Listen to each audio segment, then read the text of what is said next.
भिल्लोची भिल्लो खतड़ोची भिल्लो, गाय की जीत खतड़े की हार। अगर आप लोग भी कुमाऊनी हैं तो आप लोगों ने अपने बचपन में कभी ना कभी ये गीत ज़रूर गाया होगा। लेकिन क्या आप लोगों को पता है कि ये गीत क्यों गाया जाता है और क्यों मनाया जाता है खतड़ुआ? तो आइए आज जानते हैं आपकी आरती के साथ कि खतड़ुए का त्यौहार क्यों मनाया जाता है। मान्यताओं के अनुसार खतड़वे का त्योहार के दो धाराएं हैं। पहली एक कुमाऊनी काल्पनिक कहानी जिसमें कुमाऊं के राजा श्री लक्ष्मी चंद ने विजय प्राप्त की थी गढ़वाल के राजा श्री खतर सिंह पर। और पहले के जमाने में क्योंकि मोबाइल फोन जैसी चीजें नहीं थी जिससे हम लोग एकदम से पता कर सके कि वहाँ क्या चल रहा है, तो लोगों ने प्रश्न किया राजा से कि हमें कैसे पता चलेगा कि हमारी जीत हो गई है। तो राजा ने उस पर एक उपाय निकाला और कहा जब हम विजय प्राप्त कर लेंगे तो हम वहाँ की पहाड़ी की सबसे ऊंची चोटी पर आग जलाएंगे, जिस आग को देखकर आप लोग समझ जाना कि हम लोगों की विजय हो गई है। और हुआ भी कुछ ऐसा ही, क्योंकि उस समय पर इतने मीठे पकवान या फिर मिठाइयाँ इतनी जल्दी से उपलब्ध नहीं हो पाती थी और पहाड़ों में ककड़ी और अमरूद जैसे फलों का उत्पादन ज्यादा होता था। तो लोगों ने ककड़ी और अमरूद जैसे फलों को काटकर प्रसाद के रूप में ग्रहण किया। क्योंकि कुमाऊं के राजा लक्ष्मी चंद के ध्वज का प्रतीक गाय था, इसलिए विजय प्राप्त करने के बाद ये गीत गाया गया, गाय की जीत खतड़ुए की हार। और ऐसे ही खतड़वे त्योहार का जश्न मनाया। दूसरी धारा के अनुसार क्योंकि खतड़वे का त्योहार सितंबर माह के मध्य में मनाया जाता है और यहाँ से वर्षा ऋतु का अंत और शरद ऋतु की शुरुआत होती है, यानी हमारे यहाँ ठंड शुरू हो जाती है। तो यहाँ पर खतड़वे का शब्द पहाड़ी शब्द में खतड़ यानी कि रजाई से होता है। क्योंकि यहाँ से ठंड शुरू हो जाती है तो हम लोग पशुओं के आगे से आग दिखाकर उन्हें यहाँ से आने वाली ठंड से बचाने की प्रार्थना करते हैं उनके स्वास्थ्य के लिए।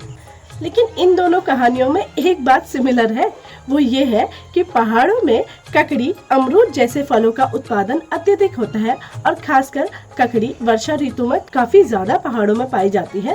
तो लोग इन्हें ही खाकर अपने त्योहार का जश्न मनाते हैं।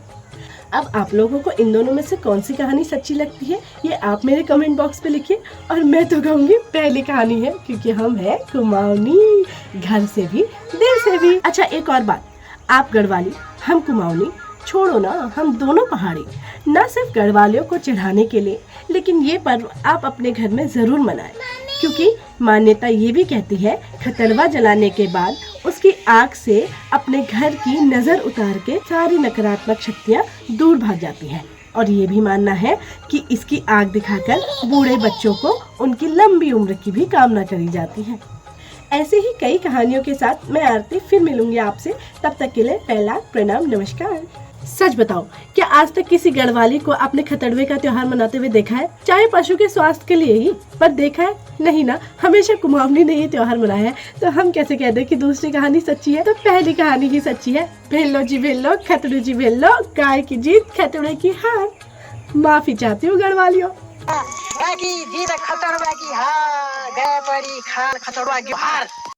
Behind the scene।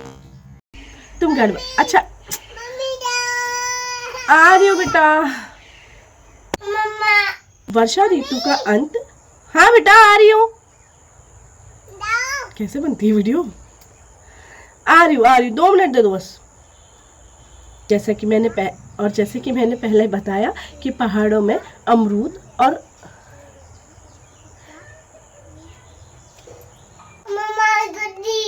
अच्छा एक और बात, हाँ वो देखो कालू मदारी आ गया।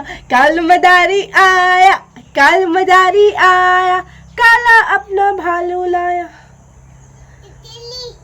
हाँ तितली उड़ न सकी।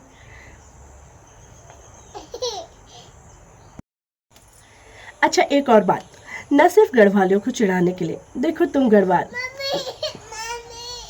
अच्छा एक और बात, न सिर्फ, हाँ आ रही हूँ।